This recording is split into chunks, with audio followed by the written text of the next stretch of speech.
It's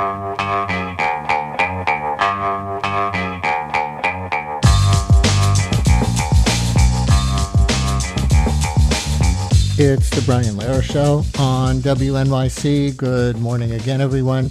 Congressman James Clyburn is with us, the longtime Democratic congressman and former majority whip. He's out with a new book called The First Eight, A Personal History of the Pioneering Black Congressmen Who Shaped a Nation, which uncovers the lives and legacies of the 8 black congressmen elected from South Carolina before him. For decades, many people have assumed that Clyburn was the first black person to represent South Carolina in Congress, at least since the Civil War. But as he reminds us, he was actually the 9th, following a generation of men who rose from slavery and struggled to build one of the most progressive state governments in the country at that time.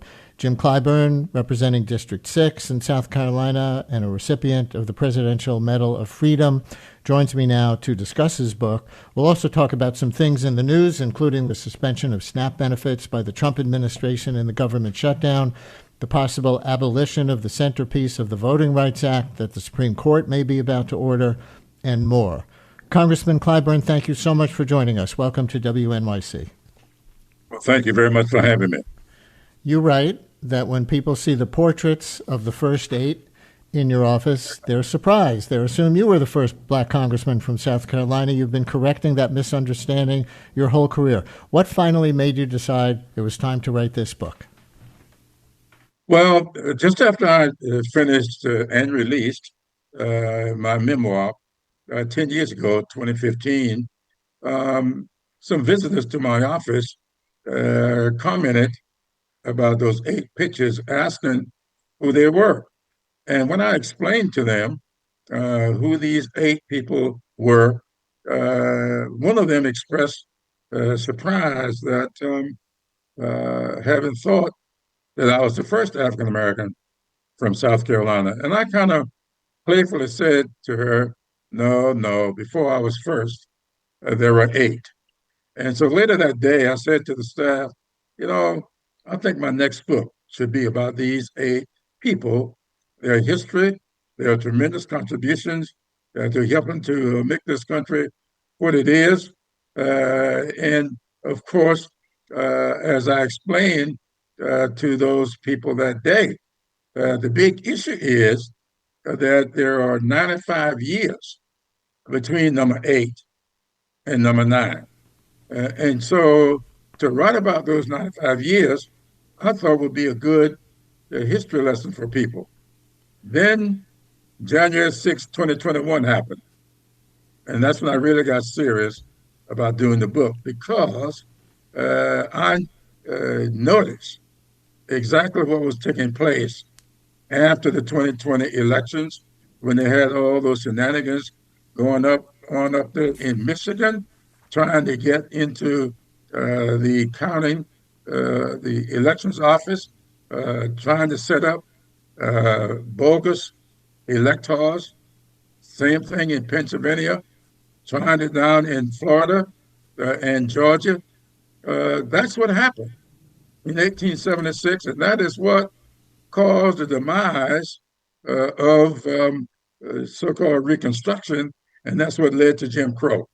And so that's, to me, is the importance of this book, letting people see exactly what happened in 1876, how similar things are happening today, how Project 2025 mirrors the edict that was written by Matthew Witherspoon Gary back in 1876, and how they used that playbook.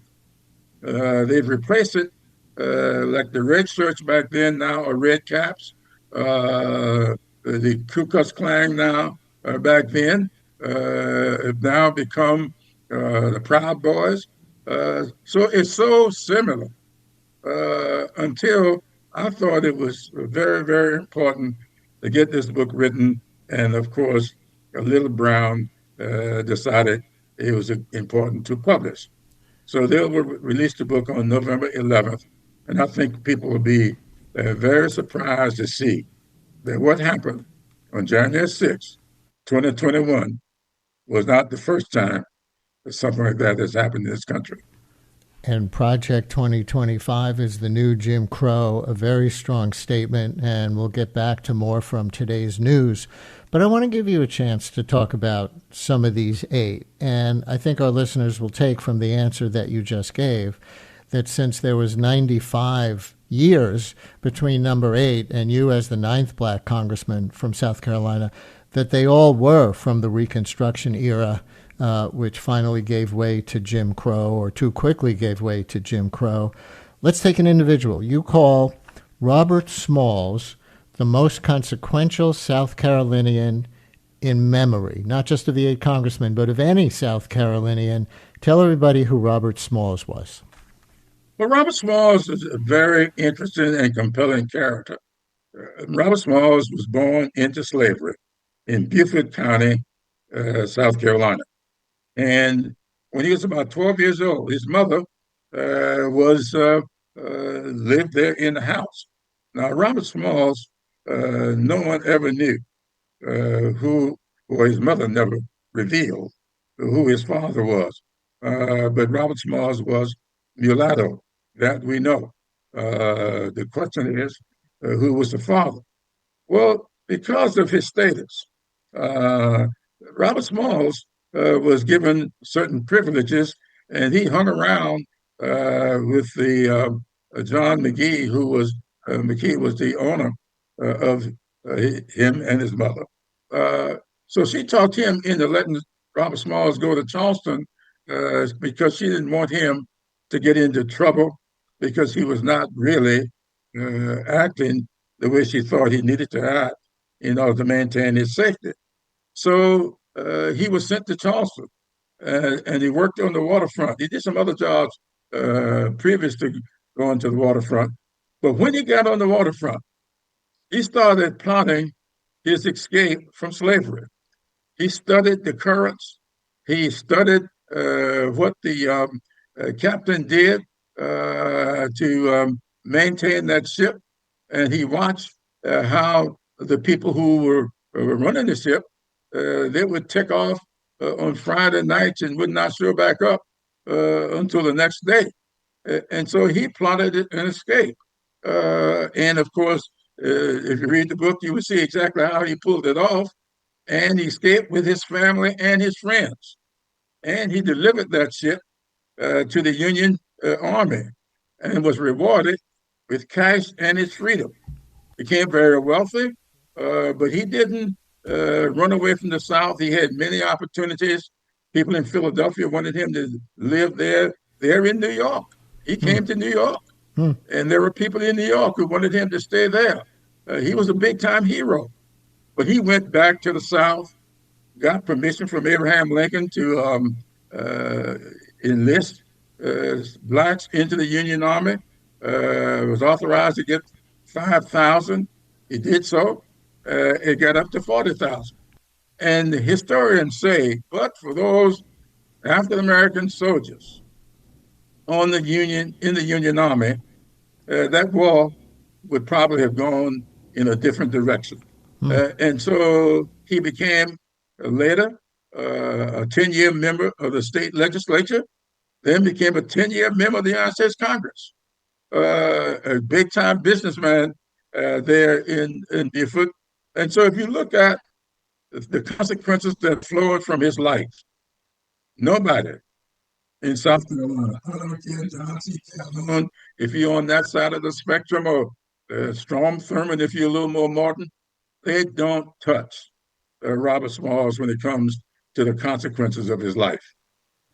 Thank you for putting him more in people's awareness. Let's do one more of the eight, and then we'll get to some news of the day. You describe Richard Harvey Kane as a minister who saw politics as a practical way to extend his ministry. Now, I know your father was also a minister, and I read that you considered following him into ministry, but chose politics instead. So I wonder if you feel like you learned things from Richard Harvey Kane from back in the day about combining faith and public service. Absolutely.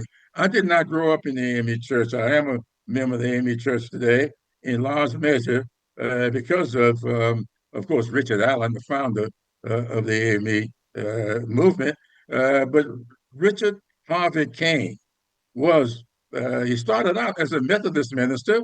He was then sent out to Missouri. He fell out of favor with the Methodist Church and went to Wilberforce University and AME University in Ohio, got a college education, and he left Wilberforce and went to New York. He pastored at Bridge AME Church there in New York City before going down to Charleston to reestablish the AME Church in Charleston. The AME Church, the Emmanuel AME Church, had been burned down over the Denmark Vesey insurrection of 1822. The AME Church sent Richard Harvey Kane to Charleston to rebuild that church.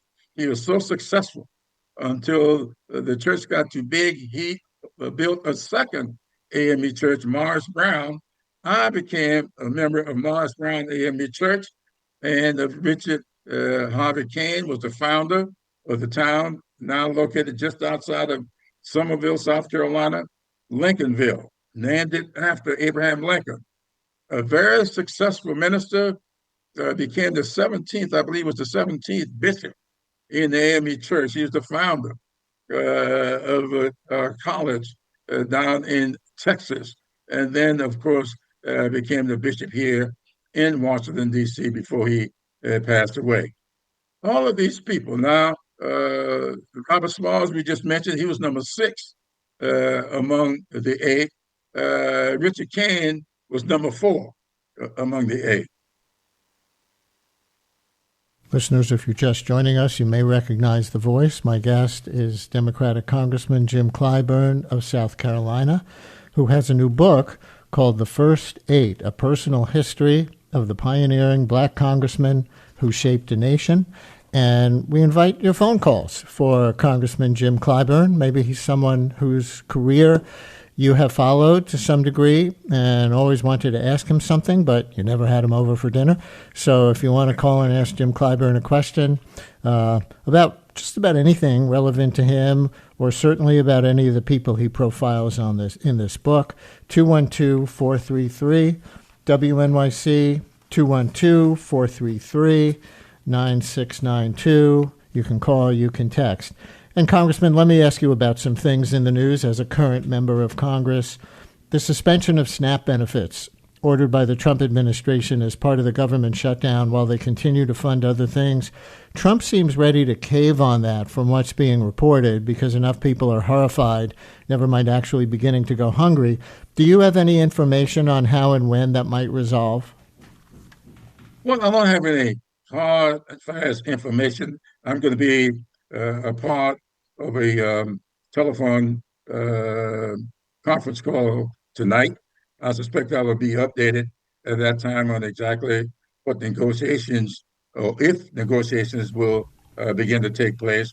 But I do have a very strong hunch that what is going on today is in anticipation of what may or may not be the results of tomorrow's elections. And so I believe that we will get some definitive movement come Wednesday. Whatever the headlines are coming out of Virginia and Pennsylvania, and maybe a little bit of California, will, I think, change the narrative when it comes to this issue, and we will see movement, I believe, strongly Wednesday and Thursday. And I would suspect that the first of the week, next week, we'll see the government reopen. That's an interesting set of predictions. What are you seeing in your district, if anything yet, that you can report since the food assistance was cut off on Saturday? Well, I must congratulate my governor. Governor Henry McMaster has moved very swiftly to bring entities together in South Carolina to prevent any real serious elongated harm from coming to people who need food assistance. And of course, we, especially, at least me, I'm the only Democrat among the seven in South Carolina. Kind of interesting because at the time of the first eight, when they left office, South Carolina had seven congressional districts, and the seventh was the only one occupied by an African American. Today, we have seven, and the sixth that I represent is the only one occupied by an African American. Of course, I'm the only Democrat. Back then, the seventh, the black guy, was the only Republican. So it shows you how things can change, but how they sometimes remain the same. So today, I am advocating on behalf of people all over the state, though I'm only one seventh of the state, just like happened with George Washington Murray when he left office. And so back then, it was a big hurricane that hit South Carolina down around Hilton Head. That was the big issue that the president was hesitant to send aid because Hilton Head at that time was basically African American. Today, the big issue is food insecurity. And this president seemed to be hesitant to provide the aid because, as he says, those are Democrat programs. Of course, we are the Democratic Party. I don't know why they keep trying to insult us by taking the last suffix off of our name. The fact of the matter is, it is the South Carolina Democratic Party, is the United States Democratic Party, and not the Democrat Party. So, did you say there are seven members of the House from South Carolina, and you're the only black one? Yes, sir. What percentage of what percentage of South Carolina's population would you estimate as black? 28% black, and around 40, I would say 42, 44% Democratic voters. We vote anywhere from 40 to 45% Democratic in South Carolina, yet only one of our House members is a Democrat, and only one of our House members is black. And so that means we're 14% of the representation, though we are 28% of the population. And so, from what I read, even your district might be harder for you to maintain with the pressure on the Voting Rights Act, now the redistricting that the Republicans are trying to do in the state, and particularly the Supreme Court case now under consideration that would undo the part of it that led to creating black majority districts to not dilute black voting power in quite a number of states. You know that Chief Justice John Roberts wrote in a school integration case that, quote, the way to stop discrimination on the basis of race is to stop discriminating on the basis of race. How would you talk back to that? Well, I would tell him he ought to consult with some of his previous members on the court, and one of whom wrote, I think very eloquently, that in order to get race behind us, we must first take race into consideration. And that is a fact. You don't ignore, we know what the racial problems is. John Roberts is a smart guy. What white person in the United States of America was ever denied an education? What white person was denied the right to vote? What white person was ever denied a job? Full citizenship was in slavery. He knows what the history of this country is. He knows what the history of the South is. And he knows that in order to get beyond that history, we must take race into account. So if you've been using gerrymandering, they did it back in 1870. Well, it was 1890 when they gerrymandered the state and put all the black people in the state, well, not all, but the vast majority of the black people in the state into one congressional district. They call it the shoestring district that ran from Beaufort all the way up to my home county of Sumter, just going through picking up black neighborhoods. And so made it impossible when you racialize the voting for a black person to get elected in any other district outside of that one shoestring district. That's how they gerrymandered to keep black people out until one person, one vote became the law of the land. You had congressional districts, sometimes with uh, 10,000 people in it, and another congressional district with 50 or 60,000 people in it. And they said you have to equalize these congressional districts. When that happened, that is when the gerrymandering was used to really be inclusive. Now, what the court is now saying, the Supreme Court, John Roberts, if you hang your egg on the peg of politics, if you say, I'm not gerrymandering based on race, I'm gerrymandering based on the way people vote. And so I'm just picking up Republican voters.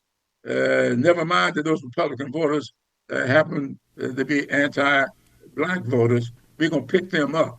Hmm. And so if I do it politically and don't do it on the basis of race, then there's nothing wrong with it. Although it will have an adverse racial impact on people of color. Now, let me correct one thing. My congressional district is only 47% African American, Mm-hmm. and I still get an overwhelming vote. If they reduce it to 40%, I think I'll still get reelected if I were to choose to run again, which is a decision I'm going to make around the first of the year.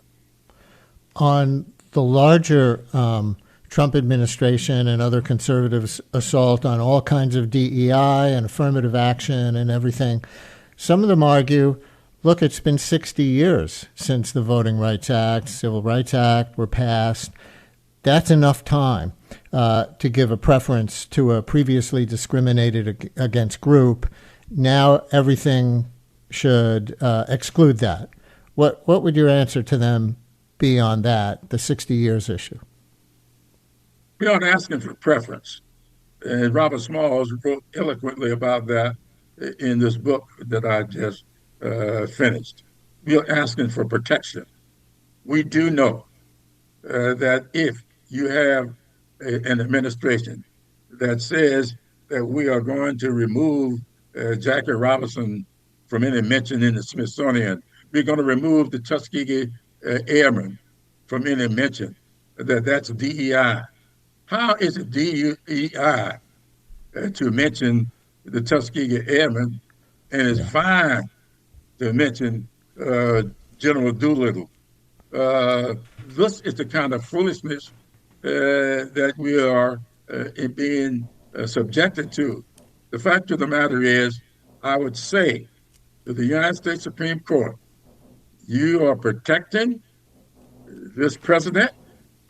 How about to protect some of these black people whose history has been to deny education? My father was not allowed. He grew up in Kershaw County, South Carolina, at a time when the county of Kershaw, the state of South Carolina, did not provide education for blacks beyond the seventh grade. White people got education all the way up in the public schools then to the 11th grade, but not for blacks. So how do you square that? So John, let's just say Roberts? that the Chief Justice should be ashamed of himself. Listener asks, I would like to ask Congressman Clyburn a two-part question in this text message. Says, what for him was the most rewarding thing about the January 6th commission, and what was the most disappointing? You served on that commission. Well, I did not serve on that commission. Oh, sorry. The commission was chaired. Yeah, the commission was chaired by one of my best friends, Bennett Thompson, who I have known for years. We've been here in Congress together for 32 years, but we knew each other for about 20 years prior to coming here. And I was a strong advocate for him as chair. of the Homeland Security Committee to chair that.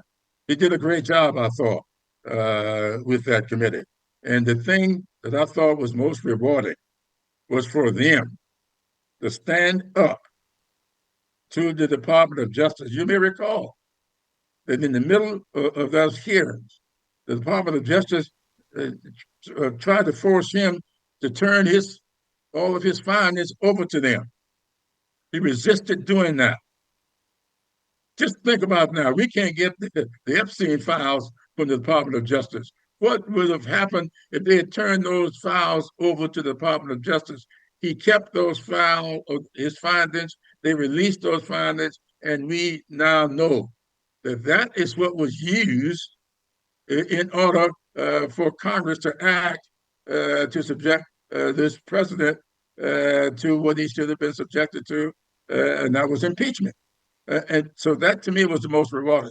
The most disappointing to me was the fact that the Senate, just as the Senate did with Andrew Johnson, who was the president who succeeded Abraham Lincoln, who was a racist, a former slave. He was Lincoln's vice president because Lincoln had cut a deal with the South in order to get reelected.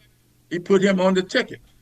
And then when Lincoln was murdered, Andrew Johnson then started trying to undo what Lincoln had done. When Congress resisted, they impeached him.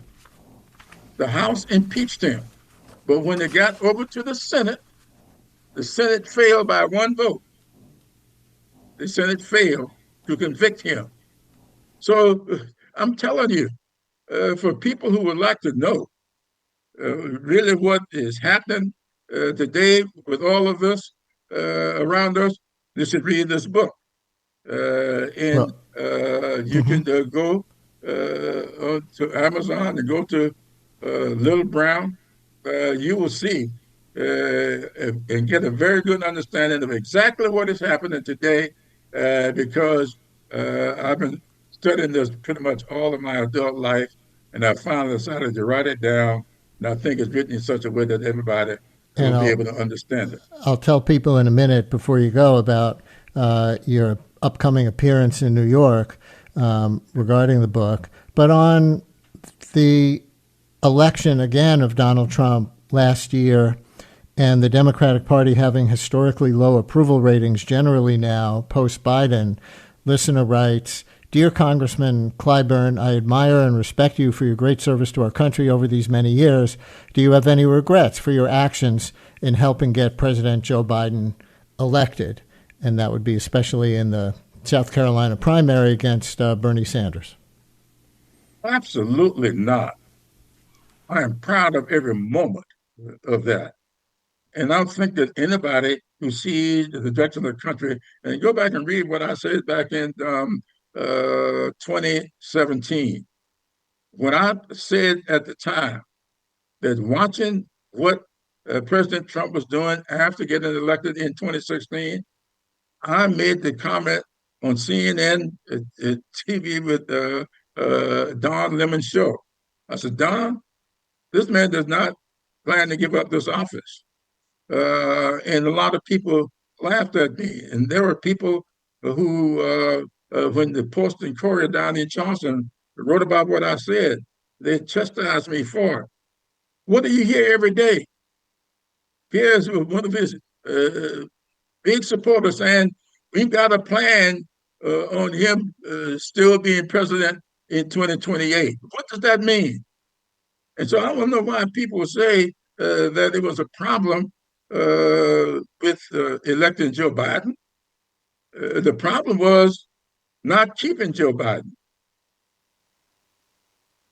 And kind of related, I guess, on what some Democrats are calling the gerontocracy in the party, you endorsed Andrew Cuomo over Zohran Mamdani in the Democratic Party primary for mayor of New York. Afterwards, from a clip I saw of you on CNN, you said you support Democratic nominees, therefore you support Mamdani, without exactly endorsing him, is the way I understood it. Are you at all lukewarm about Mamdani rather than enthusiastic? Absolutely not. I don't know. That's the way you understood it, but that's not the way he understood it. Because 2 days later, I got a phone call from him thanking me for my endorsement, and I Hmm. gave it Fair enough. un. Okay. Yeah. I'm just curious about Cuomo now in the general.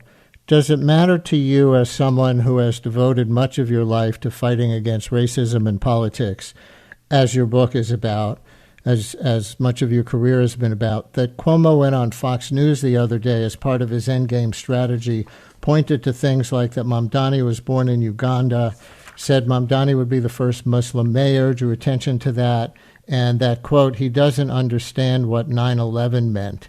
And you know, he laughed and agreed on a conservative radio show recently when the host said Mamdani would cheer another 9/11. He then started to walk it back. But for someone with your particular moral compass regarding playing to racism, would that be disqualifying in any case?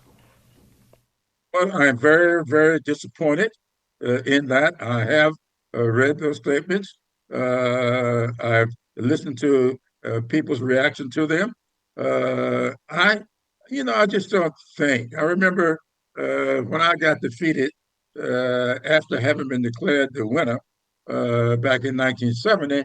A reporter asked me the next morning, uh, what did I think happened? Why was it that I lost, especially when it had been determined that I was the winner? I simply said I didn't get enough votes. And I know what the rumors were. And so when the reporter said to me, well, you know what they're saying, and I knew what they were saying, but I simply said I didn't get enough votes. That's the way that I approach politics.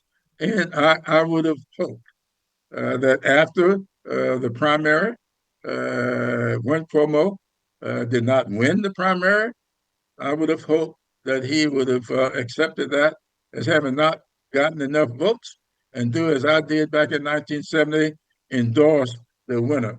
And I've done that several times. I lost 3 times before I got elected.